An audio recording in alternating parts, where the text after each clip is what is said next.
बार बार लेना है। जब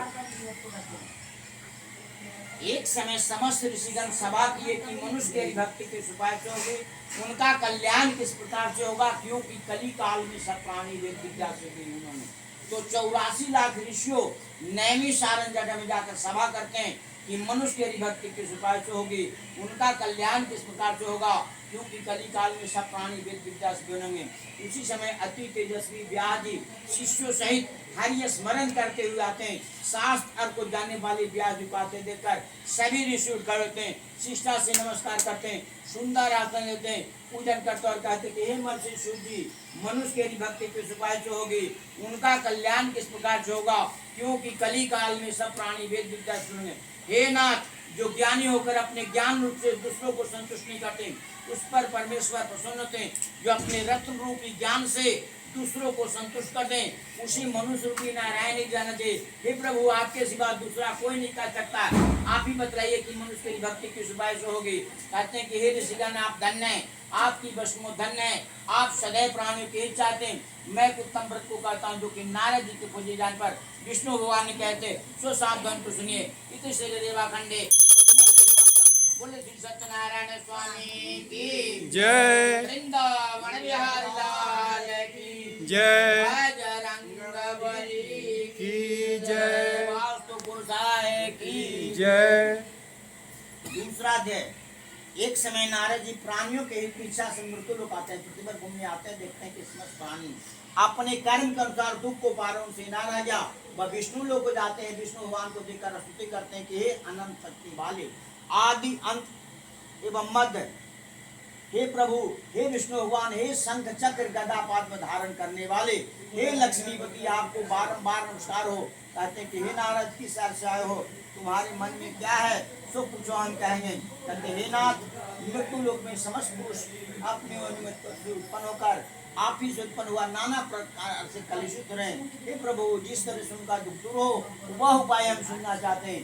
भगवान कहते हैं कि समस्त जनों पर कृपा करके तुमने बहुत अच्छा प्रश्न को पूछा है, जो कि स्वर्ग एवं मृत्यु लोक में दुर्लभ है। आज तुम्हारे सन्निकट मैं इसे प्रकाशित करूंगा।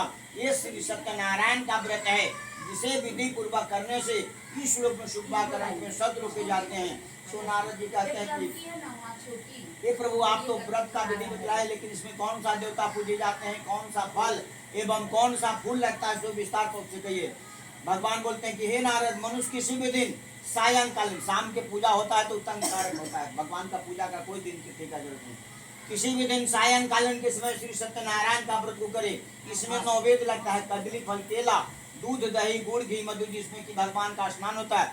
पंचमेवा एवं ऋतु फल, दिशा सीजन उस तरह का 5 फल लेकर गेहूं का चूरन, सूजी का चूरन, पुआ, मलपुआ, पकवान, सेवा, सिन्नी, जथा संभव हो, साबा शेर, साबा पाव, साबा कर्मा, अपना शक्ति के अनुसार भगवान का भोग लगा सकते हैं। इसमें जरा भी संशय है। कहते कि हे नाथ, व्रत का तो विधि आपने बतलाया, लेकिन इस व्रत को पहले किसने की थी, मृत्यु लोक में किसने प्रकाश के किया, सो भी आपके मुखारबिंद से सुनना चाहते हैं। भगवान कहते हैं कि काशीपुर में कोई गरीब ब्राह्मण भिक्षा पिपासा से नित पर घुमा करते थे। ब्राह्मण प्रेमी विष्णु भगवान से नाराज आ वह बूढ़े ब्राह्मण के रूप धारण करके ब्राह्मण के पास जाते और कहते कि हे ब्राह्मण देवता, इसलिए प्रदेव घूमते हैं, हमारे सुनने की इच्छा। बोलते हैं हम अत्यंत गरीब ब्राह्मण हैं, भिक्षा के लिए घूमते हैं, यदि कोई पास जानते हो तो कृपा करके कहें। कहते हैं कि हे दुश्रेष्ठ, मनोरथ को पूर्ण करने वाले सत्यनारायण का व्रत को करो, धन्य पुत्र सुख होकर इस लोक में शुभाकरण में सतलोक के चले जाओगे। तो ब्राह्मण जो हाथ जोड़कर खड़े होते हैं, हे प्रभु, हम इस व्रत का कोई विधि नहीं जानता हूँ। व्रत का विधि बतलाकर विष्णु भगवान अंतर ध्यान हो जाते हैं। तो ब्राह्मण देव ने निश्चय करते हैं कि मैं श्री सत्यनारायण का व्रत को बस करूंगा। इसी चिंता में ब्राह्मण को रात भर नींद नहीं आता है, वह सवेरे उठकर संकल्प लेते हैं कि आज भिक्षाटन से जो धन प्राप्त होगा उसी से मैं श्री सत्यनारायण का व्रत करूंगा। और प्रभु की कृपा से उस दिन उन्हें दुगना धन प्राप्त होगा। अत्यंत प्रसन्न होकर सुंदर पति मेले का फल, दूध, घी, गेहूं का चूर्ण सभी लेकर आते हैं। भाइयों बंधु में श्री सत्यनारायण के व्रत करते हैं और धन्य पुत्र सुख होकर इस लोक में शुभाकरण में सतलोक के चले जाते हैं। और वही ब्राह्मण सतानंद नाम से विख्यात हैं।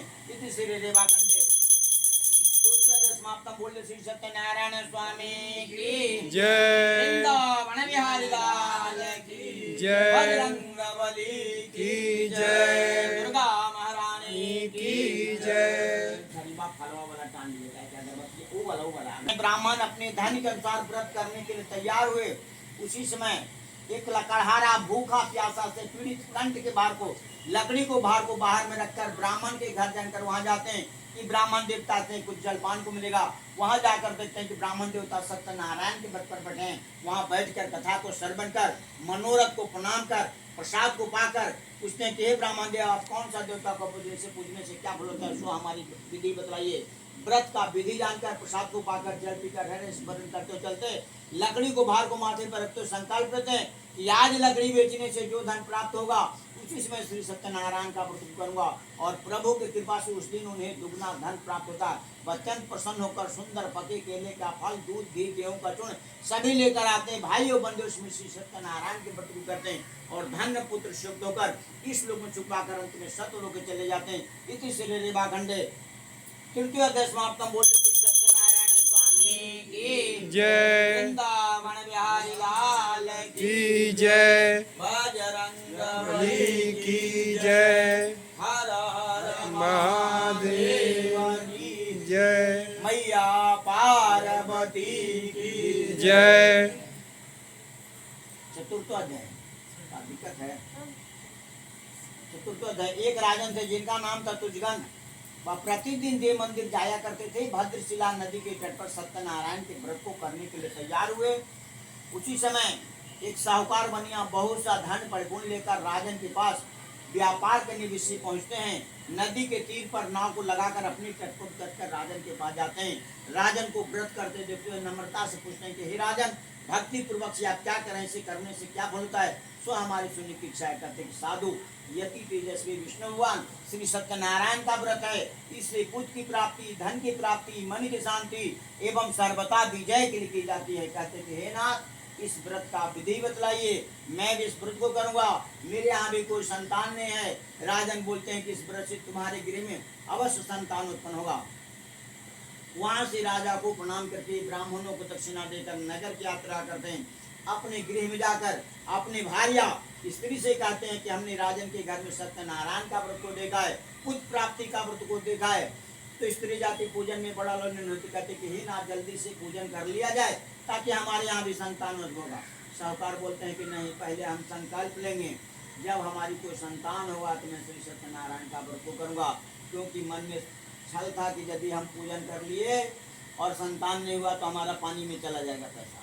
इसलिए कहते हैं पहले हम संकल्प लेंगे, जब हमारी कोई संतान होगा तो मैं श्री सत्यनारायण का व्रत को करूंगा। भगवान भी उनके वचन को सुन रहे थे और कुछ ही दिन बाद जो है कि उनकी स्त्री लीलावती गर्भवती होती हैं और पूर्व गर्भ होने पर एक सुंदर कन्या उत्पन्न होता है जो कि शुक्ल पक्ष चंद्रमा समान बढ़ने लगते हैं। तब बनिए वो उसका श्री जात पर संस्कार कर उसका कलावती नाम रख देते हैं। एक दिन लीलावती अपने स्वामी से मधुर वचन बोलते हैं कि हे नाथ, पहले जो आप संकल्प के थे इस व्रत को क्यों नहीं कर देते? कहते हैं कि हे प्रिय, इसके नामकरण में बहुत पैसा खर्च हो चुका है, इसलिए इसके विवाह के समय स्त्री व्रत को कर दूंगा। और ऐसा स्त्री को समझाकर अपने व्यापार करने चले जाते हैं। इस तरह से शुक्ल पक्ष की चंद्रमा की ज्योति बढ़ती है, उसी तरह कन्या वृद्धि को प्राप्त होती है। और कुछ ही दिन बाद सियानी होती है। सखियों के साथ फिरती हुई लड़की को देखकर दूध को बुलाते हैं। दूध को बोलते हैं कि कन्या का योग पर विचार कर लिया। दूध कंचन नामक नगर भी जाते हैं। वहां से एक सुंदर गुणवान लड़कों को लेकर आते हैं। सुंदर गुणवान लड़कों देखकर बंधुओं सहित कन्या का विवाह कर देते हैं। दुर्भाग्यवश विवाह के समय भी सत्यनारायण के व्रत को भूल जाते हैं, जिससे कि सत्यनारायण स्वामी क्रोध होते हैं और कहते हैं कि तुम्हारा राजपुत्र धन सब नष्ट कर देंगे। तथा कुछ दिन बाद बहुत बड़ा व्यापार लेकर अपने दामाद सहित रत्न सागर नगर जाकर व्यापार करने लगते हैं। उसी समय बृहस्पति बनियों को जानकर सत्यनारायण स्वामी का श्राप पीछे पीछे जाता है और जिस नगर में व्यापार करने गए उसी नगर के राजा के यहाँ चोरी हो जाता है। चोरों ने सिपाही के डर से भागते हुए बनिए के पास धन रखकर छिप जाते हैं। तो जिसके पास चोरी का धन वही चोर होते हैं। दोनों सज्जन बनिए पकड़ा कर जाते और कहते कि हे राजन, दो चोर लाए हैं, इन्हें बांध के सजा दीजिए। राजा भी बिना सोचे विचार उनको धन को ले लेते हैं, अच्छी तरह से बंदी खाने गृह में बंद कर देते हैं। उतना ही नहीं, उनके घर में भी बहुत तरह की आपत्तियां पड़ता है। चोरों ने घर का धन चुरा ले जाता है। किस तरह से धन आया था मिलता है। माता एवं कन्या अन्न की चिंता में घर घर घूमने लगते हैं। इति श्री रेवाखंडे चतुर्थ अध्याय समाप्त। बोले श्री सत्यनारायण स्वामी की जय। वृंदावन बिहारी लाल की जय। बजरंगबली की जय। हर हर महादेव की जय। जय। पंचमा अध्याय जब साहूकार, समझ रहे हैं ना हमारा भाषा हाँ बिल्कुल। पंचमा अध्याय जब साहूकार नित्य क्रिया से निवृत्त होकर अपने दमाद से जेलखाने में बंद हो जाते, वहां देखते हैं कि जेलखाने में बंद होने के बाद उनके घर में बहुत तरह की आपत्तियां पड़ता, हाथी खाने से हाथी चोर होता है, घोड़ खाने से घोड़ी चोर होता है, राजकोष में आग लग जाता है। माता एवं कन्या अन्न की चिंता में घर घर घूमने लगते हैं। घूमते घूमते कन्या ब्राह्मण के घर जाते, वहां जाकर देखते हैं कि ब्राह्मण देवता सत्यनारायण के व्रत पर बैठा वहां बैठकर कथा को श्रवण कर, मनोरथ को प्रणाम कर, प्रसाद को पाकर आधी रात में जब अपने घर आती हैं तो उनकी माता तत्प्रकारते कि हे पुत्री इतनी रात तक तू कहाँ रही, तुम्हारे मन में क्या है? बोलते हे माते हमने गलत जगह नहीं गए थे, हमने ब्राह्मण के घर गए तो वहाँ सत्यनारायण देव का पूजन चल रहा था, वहीं से मैं श्री सत्यनारायण का व्रत को सुनकर प्रसाद को पाकर तुम्हारे लिए भी प्रसाद लेकर आ रहे हैं। तो पतिव्रता साधु के स्त्री अपनी कन्या से कहते हैं कि हाँ पुत्री, तुम्हारे पिता भी सत्यनारायण के व्रत को कहे थे और नहीं किए, इसी के प्रभाव से ऐसा कष्ट रहा। और पतिव्रता साधु की स्त्री अपनी कन्या सहित बंधुओं को बुलाकर श्री सत्यनारायण के व्रत को करते हैं। सत्यदेव से क्षमा याचना करते हैं कि हे स्वामी, हमारे पति एवं दामाद जल्दी से घर को आवे, मेरे पति एवं दामाद के अपराध को क्षमा कीजिएगा।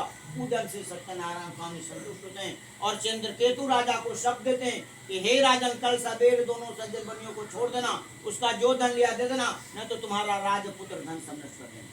राजा तो रात्रि किसी तरह से बिताए, प्रातः काल जल्दी से स्नान आदि करने के बाद राजसभा में जाकर बैठते और कहते भाई बंदियों बनियों को छोड़ दो, हमने रात्रि में इस तरह के सब देखे हैं।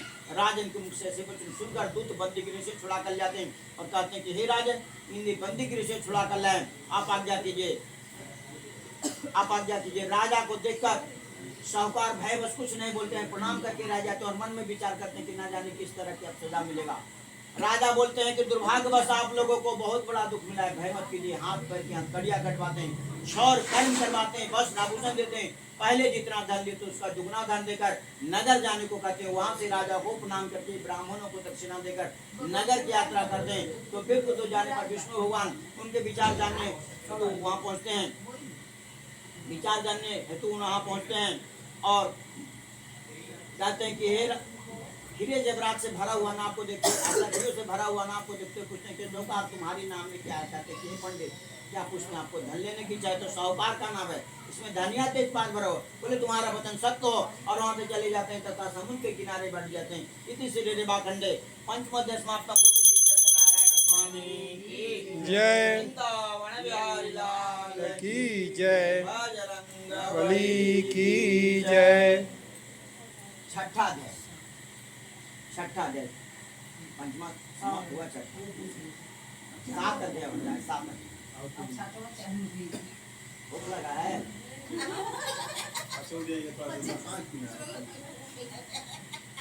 देखिए रोज रोज नहीं होता बेटा, थोड़ा टाइम लगता है। सब बार नित्य क्रिया से तो सुबह का स्नान आदि करने के बाद सोचते हैं कि हमारा नाव अचन टूटा है, उसमें खाली तेजपात भरा हुआ देखकर शोकाकुल होकर पृथ्वी पर गिर पड़ते हैं। तब उनके दामाद कहते हैं कि व्यर्थ की शोक करते हैं। पंडित दंडित महाराज ने श्राप दिया, जिनसे आप झूठ बोले हैं उन्हीं के चल शरण में चलिए, आपके चलते मैं भी कष्ट को पा रहा हूँ। दामाद के ऐसे वचन सुनकर दंडित के पास जाते हैं। दंडित को देखकर भक्त वचन बोलते हैं कि स्वामी हम पाप रूपी पाप से कितना हमारी रक्षा करे। कहते शोकाकुल हो जाते, रोने लगते हैं, कहते रो मत, मेरे वचन सुन। पूजा से सदा मुँह फेरे रहता, पूजा नहीं करना चाहता, मेरी कृपा से तुझे बार बार दुख मिलता है, फिर भी तो झूठ बोलता है। कहते कि हे स्वामी आपकी माया को ब्रह्मा देवता नहीं जान पाए तो मैं आपके अद्भुत गुण को कैसे जानूं? आप प्रसन्न होइए, मैं अपनी भक्ति एवं शक्ति के अनुसार आपका पूजन करूंगा।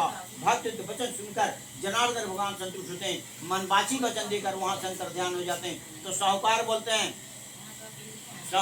हैं कि ये वहां से जो है कि मनवाचित वचन देकर साहूकार अपने नाव के पास आते हैं। नाव को सजा बरत कर अपने दामाद से कहते हैं कि सत्यनारायण की कृपा से मेरी मनोरथ पूर्ण हुआ और धन की रक्षा करने वाले 4 दूत को नगर में भेज देते हैं। दूत नगर में आकर साहूकार को लेकर प्रणाम करके मनवाचित वचन बोलते हैं कि ग्राम के निकट साहूकार अपने इष्ट मित्रों दामाद सहित बहुत सा धन पट को लेकर आप चलिए। इधर साहूकार नौका पर चढ़ने के बाद अपने दामाद से कहते हैं कि मेरी रत्नापुरी को देखो, मेरी रत्नापुरी को देखो। साहूकार की स्त्री अपनी कन्या से कहते हैं कि हे पुत्री, हम व्रत को समाप्त कर चुके हैं, तुम शीघ्र ही व्रत को समाप्त कर चलिए आना। माता के मुख से सुनकर कन्या व्रत को समाप्त कर प्रसाद को त्याग कर पति को देखने चले जाते हैं। जिससे कि सत्यनारायण स्वामी को रोक देते हैं और कहते हैं कि तुम्हारा राजपुत्र धन समृद्ध कर देंगे। और उसके पति धाम अपने जल में डुबो देते हैं। अपने पति को न देखकर अत्यंत दुखित होती है, भूमि पर गिरकर चित्कार करने लगते। पति की पादुका लेकर सत्य होने की इच्छा करते। इधर साहूकार किसी अपनी कन्या को गोद में लेकर विलाप करते और कहते कि न जाने किस देवता के अनादर से ऐसा कष्ट है। नौका चलाने वाले भी चिंतन करते हैं, साहूकार भी प्रतिपद गिरकर करते हैं। सत्यदेव की कृपा तो कौन जाता है, सत्यनारायण से बार बार चल हुआ ऐसा कहते शोकाकुल हो जाते हैं। तो सत्यदेव के कृपा से आकाशवाणी तक तुम्हारी कन्या प्रसाद को त्याग कर पति को देखने चली आई है। इसी से इसका पति अदृश्य हो गया। अगर घर जाकर प्रसाद को ग्रहण करे, भाई बंधु वितरण करे, संतुष्ट होकर आवे तो इसका पति निस्संदेह पाया जाएगा। आकाश मंडल से सुनकर कन्या गृह को जाते हैं, प्रसाद को ग्रहण करते हैं, भाई बंधु वितरण करते हैं, संतुष्ट होकर आते हैं तो अपनी पति को निस्संदेह पाते हैं। तब साहूकार किस करते हैं कि स्वामी किस बात के उपयोग करते हैं। अब अपने घर को चलिए और घर जाकर हर महीने पूर्णिमा एवं संक्रांति के समय श्री सत्यनारायण के व्रत को करते और धन पुत्र श्लोक कर इस श्लोक में शुभाकरण रेवाखंडे षष्ठोध्याय समाप्तम। बोले श्री सत्यनारायण स्वामी की जय। सातवां अध्याय। एक राजन थे जिनका नाम था चंड चूड़ा हुआ, प्रतिदिन वन में शिकार करने जाते थे। एक बट बीचे के नीचे अनेक पशु पक्षी को मार कर रखे थे। उसी जगह बगल में गोबंधु जादव जी लोग सत्यनारायण के व्रत को कर रहे थे। न राजा प्रणाम किए, न भी राजा प्रणाम किए, न राजा प्रणाम किए, न राजन प्रणाम किए। तो गोबंधु उनके ना वहाँ गए तो गोबंधु उनके समीप प्रसाद रखते हैं, अहंकार बस उस प्रसाद को त्याग देते हैं। उस प्रसाद को त्यागने से उस राजन के 100 पुत्र थे सो सम्मिलित हो जाते हैं। धनाधिक नहीं होता, गौवाधिक नहीं होता, मन में खीनता जोड़ बहुत तरह की आपत्तियां पड़ता है। तो चिंतन करते हैं कि ना जाने किस देवता का अनादर सहता कष्ट है। तो रात्रि उन्हें स्वप्न होता है कि हे राजन तुमने सत्यनारायण का प्रसाद को त्यागा है, इसी से ऐसा कष्ट है। प्रातः हे राजन तुमने सत्यनारायण का प्रसाद को त्यागा है, इसी चर्चा कटो और प्रातः कर उठकर गोबंधु के पास जाते और कहते हमें श्री सत्यनारायण का व्रत का विधि बतलाइए। मैं भी श्री सत्यनारायण का व्रत को करूंगा और व्रत का विधि जानकर सत्यनारायण स्वामी से क्षमा याचना करते कि स्वामी हम पाप रूपी पाप हमारी रक्षा करे ताकि शोक का कुल और पूजन के प्रभाव से धन पुत्र सुख होकर इस लोग इसमें लिखा हुआ है कि जो पूजा पर गिरा हुआ था वो भी प्रसाद को पाते हैं और भगवान से क्षमा याचना करते हैं। धन पुत्र सुख होकर इस लोग शुभ इसमें जो प्राणी प्रसाद को जातिवाद ईर्षा द्वेष लड़ाई किसी तरह लेकर महीना और अच्छा होगा। जातिवाद ईर्षा द्वेष लड़ाई किसी तरह लेकर जैसे कि प्रसाद को ग्रहण नहीं करते नहीं बहुत बड़ा किसी का प्रसाद किसी जाति का नहीं, प्रसाद भगवान का स्वरूप है। यदि किसी दिन व्रत उपास है तो प्रसाद को ले ले, अपने बाल बच्चों को दे दे, अन्यथा गौ को दे दे, नहीं तो किसी धारा प्रवाहित नदी में प्रवाहित कर देंगे। प्रसाद को गलत जगह न फेंकेंगे। इस तरह कहना है क्या छुट जाति का प्रसाद है, छोटा जाति का प्रसाद है, उसका प्रसाद कथा समाप्त होता है। प्रेम से बोले समाप्त बोले श्री सत्यनारायण जय। लाल की जय। ओम सूर्याय नमः स्वाहा इदं सूर्याय नमः। ओम रुद्राय नमः स्वाहा इदं रुद्राय नमः। ओम वरुणेन्द्राय नमः स्वाहा इदं वरुणेन्द्राय नमः। ओम शिवाय नमः स्वाहा।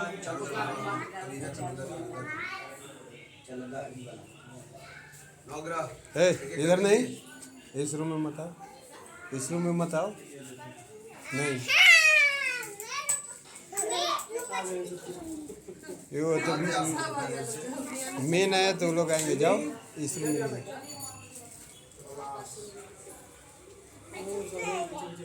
पहले क्लास एक नंबर है। अकमान एक नंबर।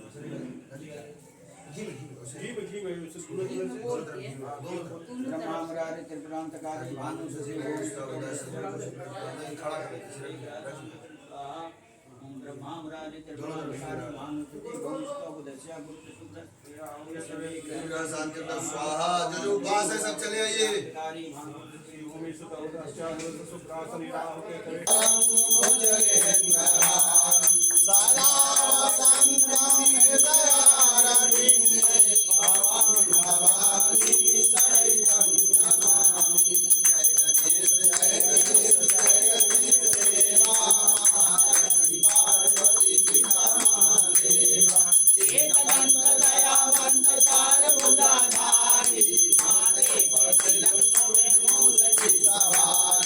जय गणेश जय गणेश जय गणेश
सत्यनारायण स्वामी सत्यनारायण स्वामी जगपालक हरना ओम जय लक्ष्मी रमना ओम जय अम्बे गौरी मैया जय श्यामा गौरी मैया जय मंगल मूर्ति मैया जय मंगल मूर्ति ओम जय अम्बे गौरी तुम को निसति न जावत मैया जी को निसति मनावत हरि ब्रह्मा हरि मैया हरि ब्रह्मा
आरती की जय हनुमान लला की दुष्ट दलन रघुनाथ कला की जाके बल से गिरवर जापै रोग दोष भय कसन जापै अंजलि पूर्ण महाबलशाली संतन के प्रभु सदा सहाय देहि ज्ञान गुणाति पठाए लंका जारि सिया सुदिलाए लंका सोई समुद्र सिखाए जात पवन सुत भार न लाए लंका जारि अंगुर सम मारे सिया राम जी के काज सवारे लक्ष्मण मूरछित भये सकारे आन संजीवन प्राण उबारे पैठ